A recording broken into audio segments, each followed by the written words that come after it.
Hello friends, welcome to sleepy classes. आइए discuss करते हैं GS3 मेंस का ये सवाल। क्वेश्चन कहता है, with reference to the national disaster management authority guidelines NDMA guidelines, discuss the measures to be adopted to mitigate the impact of earthquakes in the country.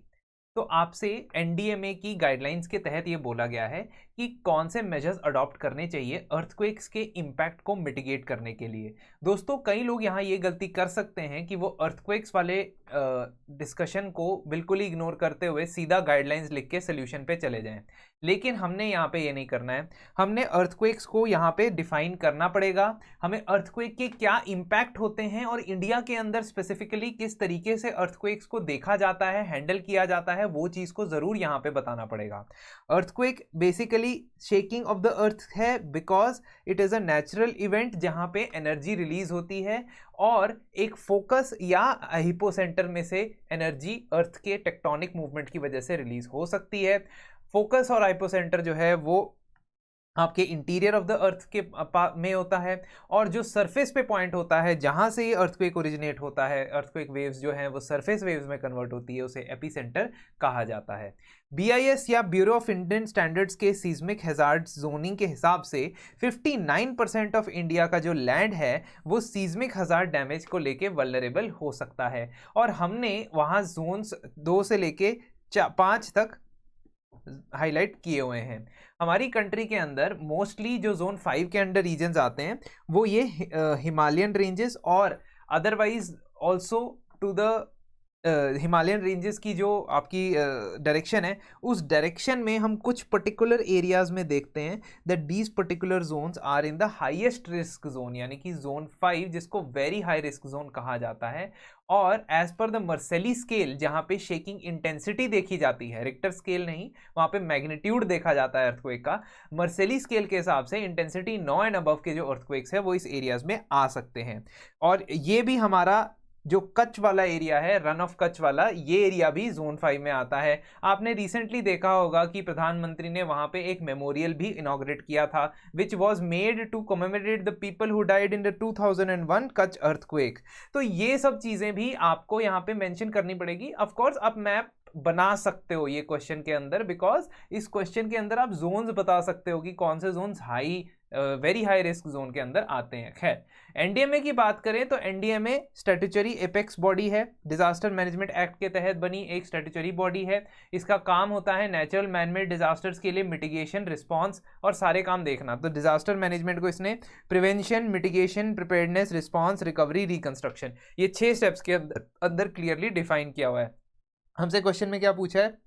Mitigation, यानी वो सब चीज़ें जिससे हम अर्थक्वेक्स के इफेक्ट को या अर्थक्वेक्स का जो इम्पैक्ट आने वाला है उससे लड़ सकते हैं, उससे बच नहीं सकते हैं, उसको कम कर सकते हैं। कहने का ये मतलब है, बचना मतलब अडेप्टेशन, उसके इम्पैक्ट को कम करना मतलब mitigation. Now India has witness several devastating earthquakes, जैसे कि 1934 में बिहार नेपाल अर्थक्वेक, कोयना अर्थक्वेक महाराष्ट्र के अंदर, भुज में 2001 में, 2005 में जम्मू एंड कश्मीर में। तो ये बहुत सारे अर्थक्वेक्स हमने देखे हैं। और अर्थक्वेक्स की प्रॉब्लम क्या है कि ये सिर्फ शेकिंग ऑफ द अर्थ और डिस्ट्रक्शन ऑफ द बिल्डिंग्स के तरफ सीमित नहीं रहता है, ये और भी बड़े डिजास्टर्स को जन्म दे सकता है। For example loss of life and property तो ठीक है, changing of the river course की वजह से फ्लड्स आ सकते हैं, लैंडस्लाइड्स और एवलांचेस कई बार फ्लड अर्थक्वेक की वजह से देखी गई है। End of course one more term you can add is the tsunamis.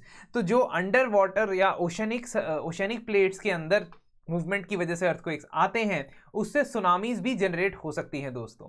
अब ये इसी वजह से, इस इम्पैक्ट की वजह से ही हमें कुछ ना कुछ गाइडलाइंस NDMA ने, नेशनल डिजास्टर मैनेजमेंट अथॉरिटी ने दी हुई हैं, और इसको हम 2 पार्ट में डिवाइड कर सकते हैं। स्ट्रक्चरल मेथड, यानी कि जिस तरीके की हम कंस्ट्रक्शन करते हैं या डेवलपमेंट करते हैं, उस कंस्ट्रक्शन और डेवलपमेंट के अंदर कुछ ऐसे एस्पेक्ट्स डालना जिससे हम अर्थक्वेक रेजिस्टेंट हो सकें।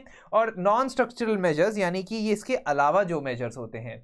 अर्थक्वेक रेजिस्टेंट डिज़ाइन ये तो बहुत ज़्यादा ज़रूरी है, क्योंकि 95% जो जाने गई हैं वो नहीं जाती अगर बिल्डिंग्स को अर्थक्वेक रेजिस्टेंट कोड के तहत ना बनाया जाता।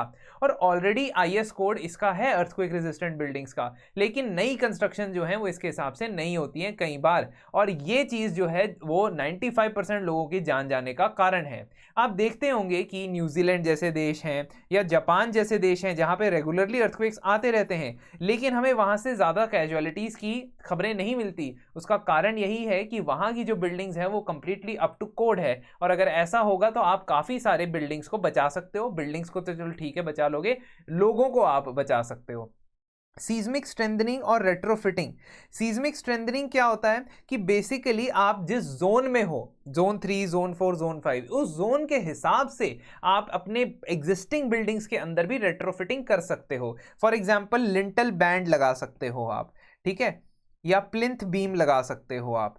प्लिंथ बीम से क्या होता है, जो शेकिंग का लोड है वो डिस्ट्रीब्यूट हो जाता है। तो ये सब चीज़ें आप कर सकते हो, स्ट्रक्चरली रेट्रोफिट कर सकते हो। और इसी वजह से कि आप नए तरीके से बिल्डिंग ना बनाएं, इससे बेहतर ये कि आप ऑडिट करो। हर एक ऑडिट करने वाली बिल्डिंग को रेट्रोफिट करने की ज़रूरत नहीं है, आप कुछ बिल्डिंग्स को खाली भी करा सकते हो, लेकिन जो सबसे इंपॉर्टेंट पार्ट्स हैं उस बिल्डिंग के, उसको आइडेंटिफाई करके उसके डिज़ाइन में मॉडिफिकेशंस लेके आओ। तीसरी चीज़ है कि आपको ये कोड्स और स्टैंडर्ड्स हर 5 साल बाद रिव्यू करने चाहिए, और इस 5 साल के रिव्यू के बाद अगर अर्लियर भी कर देते हो तो भी बढ़िया है, लेकिन कम से कम 5 साल के टाइम के बाद आपको रिव्यू करने चाहिए। और इंटरनेशनल प्रैक्टिसेस में जैसे जैसे और टेक्नोलॉजीज आती जाती हैं, उनको भी आपने अपनी बिल्डिंग्स के अंदर इंट्रोड्यूस करना चाहिए। नॉन स्ट्रक्चरल मेजर्स की बात करें तो अवेयरनेस, प्रिपेयर्डनेस, पब्लिक अवेयरनेस को ये बहुत ज़्यादा इंपॉर्टेंट टॉपिक हो जाता है कि आप लोगों को सभी बच्चों से लेके, जैसे गवर्नमेंट स्कूल बिल्डिंग्स हैं या हॉस्पिटल बिल्डिंग्स हैं, तो उस केस में, अर्थक्वेक के केस में क्या करना चाहिए क्या नहीं करना चाहिए, इसकी जानकारी आपको लोगों तक पहुंचानी है। और हमने देखा है कि सरकार ऐसा करती भी है, बट ये रेगुलर इंटरवल पे होना चाहिए। ऐसे नहीं कि हाँ अर्थक्वेक हुआ तो उसके बाद हमने सोचा कि हाँ भाई अब लोगों में ये जागरूकता फैलाएं। अगली चीज़ ये कि कैपेसिटी डेवलपमेंट बहुत ज़्यादा इंपॉर्टेंट एस्पेक्ट होता है डिज़ास्टर मिटिगेशन के लिए। तो जितने भी लोग इन्वॉल्व हैं, चाहे वो डिज़ास्टर रिस्पॉन्स में इन्वॉल्व हो, चाहे वो कॉमन लेमैन ही हो, चाहे वो डिज़ास्टर मिटिगेशन में या इंजीनियरिंग के अंदर, एजुकेशन के अंदर इन्वॉल्व हैं, ठीक है, कंस्ट्रक्शन फील्ड में इन्वॉल्व हैं, उनको आपने ट्रेनिंग देनी है। और इसको ट्रेनिंग देने के लिए आपका रिसर्च एंड डेवलपमेंट भी बहुत ज़्यादा स्ट्रॉन्ग होना पड़ेगा, तभी जाके आप लोगों को सिखा सकोगे कि नई नई टेक्नोलॉजीज़ किस तरीके से कंस्ट्रक्शन सेक्टर के अंदर हेल्प कर सकती है। तो ट्रेनिंग वाला एस्पेक्ट बहुत ज़्यादा ज़रूरी हो जाता है, चाहे वो रिस्पॉन्स के लिए हो, यानी अर्थक्वेक के टाइम पे क्या करना चाहिए, और चाहे वो आपकी कंस्ट्रक्शन सेक्टर में हो। आगे जानते समय हमें ये ध्यान रखना चाहिए कि जो गाइडलाइंस है एनडीएमए की, उसको लेटर और स्पिरिट दोनों ही तरीके से फॉलो किया जाए। ट्रेडिशनल और सस्टेनेबल हाउसिंग मॉडल्स का इस्तेमाल किया जा सकता है, खासतौर पे उन हिली रीजन्स के अंदर जहां हमेशा अर्थक्वेक का खतरा बना रहता है। फॉर एग्जांपल, खासी model of houses can be used in the hilly areas, जो कि हाई राइज बिल्डिंग्स नहीं बनानी चाहिए आपको उन एरियाज में, चाहे आपको लगता है वहाँ डेवलपमेंट करें, लेकिन वो डेवलपमेंट थोड़ा सा इकोलॉजिकल बैलेंस के साथ होनी चाहिए। बाकी कंट्रीज़ जैसे न्यूजीलैंड, जापान, हम उनसे काफ़ी चीज़ें सीख सकते हैं कि हम अर्थक्वेक से कैसे अडेप्ट करें। मिटिगेशन तो ठीक है, लेकिन अडेप्टेशन की अगर इम्पैक्ट पड़ता भी अर्थक्वेक का तो आप कैसे उसको झेल सकते हो। ऑल्सो मॉक ड्रिल्स जो है वो फ्रीक्वेंट इंटरवल्स पे कंडक्ट करनी चाहिए एट ऑल लेवल्स, ठीक है, हर लेवल पे। तो इस तरीके से आप ये बता सकते हो कि अर्थक्वेक के डैमेजेस उसी के डैमेजेस नहीं, उसके ट्रिगर्ड इवेंट्स के भी डैमेजेस हो सकते हैं। और इस वजह से हमें सबसे पहले ही प्रायोरिटी होनी चाहिए कि हम जो भी कोड्स हमारे एनडीएमए ने बनाए हैं उसको फॉलो करें और टाइम टाइम पे उसको रिव्यू और रिन्यू करते रहें। यहां पे क्या होगा, इस प्रोग्राम में 48 डेज तक आपको एक एक क्वेश्चन हर रोज मिलेगा, और मैं इस कोर्स के दौरान आपको बताऊंगा कि इस हफ्ते आपने एक एक क्वेश्चन करना है या इस हफ्ते आपने 3-3 क्वेश्चन करने हैं, ठीक है। आपको गाइडेंस प्रोवाइड करूंगा साथ के साथ कि पहले 3 हफ्ते में आपको कहूंगा कि अभी आप एक एक क्वेश्चन ही करो एक दिन में, लेकिन फिर उसके बाद मैं आपको स्पीड बढ़ाने के लिए भी कहूंगा। मैं कहूंगा कि आज एक ही दिन में 3 क्वेश्चन लिख दो और सबमिट कर दो, ठीक है। So that guidance and mentorship will be available in this. Secondly, हर एक क्वेश्चन को आपको इवेल्युएट करने के बाद मैं हर हफ्ते एवरी वीक एक लाइव सेशन लूंगा।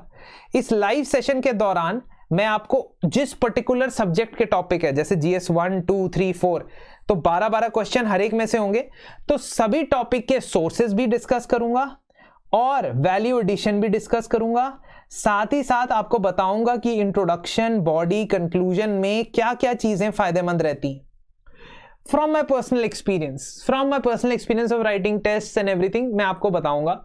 Also what I learn from talking to other UPSC aspirants, मेरे जो दोस्त रहे हैं जो सर्विसेज में भी गए हैं उनसे भी डिस्कस करके, ठीक है. लेकिन एक स्ट्रक्चर होता है यहां पे, इसीलिए आपको मैं इनवाइट कर रहा हूं कि आप ये बैच ज्वाइन करें. 2999 का ये कोर्स है, इस पे 10% और डिस्काउंट आपको मिलेगा अगर आप RAINA कोड का इस्तेमाल करते हैं. टेलीग्राम ग्रुप के अंदर कभी भी कोई भी डाउट हो आप मुझसे पूछ सकते हो. 48 डेज के जो बिल्डिंग है, आंसर बिल्डिंग प्रोसेस है, आंसर को बनाने का जो प्रोसेस है वो आपको निखर के डेवलप होके आपको मिलेगा. मैं आपको गारंटी देता हूं, मेरे कई स्टूडेंट्स जो हैं वो स्टार्टिंग में they were very hesitant in how to start, how to write, how to implement, how to improve on the answer. पर वो जो ब्रेनस्टॉर्मिंग होती है, मैं आपके साथ ब्रेनस्टॉर्मिंग करूंगा इन सेशंस के दौरान. तो प्लीज अगर आप इंटरेस्टेड हैं तो आप हमारे नंबर्स पे और हमारी ईमेल आईडी पे कांटेक्ट कर सकते हैं. बैच 18 दिसंबर से शुरू हो रहा है और फरवरी की स्टार्टिंग तक खत्म हो जाएगा. 48 डेज कैलकुलेट कर लो अपने हिसाब से. तो अगर आप प्रीलिम्स भी लिख रहे हो, 2024 का प्रीलिम्स भी लिख रहे हो, तो आपके लिए आइडियल टाइप में खत्म हो जाएगा. क्योंकि मैं ऐसा स्टूडेंट, मैं खुद कैंडिडेट रह चुका हूं, तो मैं ये नहीं कहूंगा कि भाई तुम अप्रैल तक जो है मेंस के आंसर लिखते रहो, है ना. ये तो बेवकूफी होगी, it will be stupidity. You keep on writing till April and May में पेपर है, बट फरवरी में खत्म करके फिर फरवरी, मार्च, अप्रैल, मई 4 महीने आराम से आप एक्सक्लूसिवली प्रीलिम्स को भी दे सकते हो. तो इसीलिए आपसे अनुरोध है, अगर आप इंटरेस्टेड हैं तो एनरोल कर सकते हैं. अदरवाइज हमारा जो डेली रूटीन है वो चलता रहेगा. मेंस डे का जो प्रोसेस है वो हम जल्द ही रिज्यूम करने वाले हैं. We'll be resuming that process as well, ठीक है. तो क्वेश्चंस को टटोलना, उनको एनालाइज करना, कौन सी थीम्स रिपीट हो रही हैं और किन थीम्स पे फोकस करना है, ये सब चीजें मैं वहां लेक्चर्स में डिस्कस करने वाला हूं. So it is an opportunity for all of you to enroll and मिलते हैं आपसे जल्दी.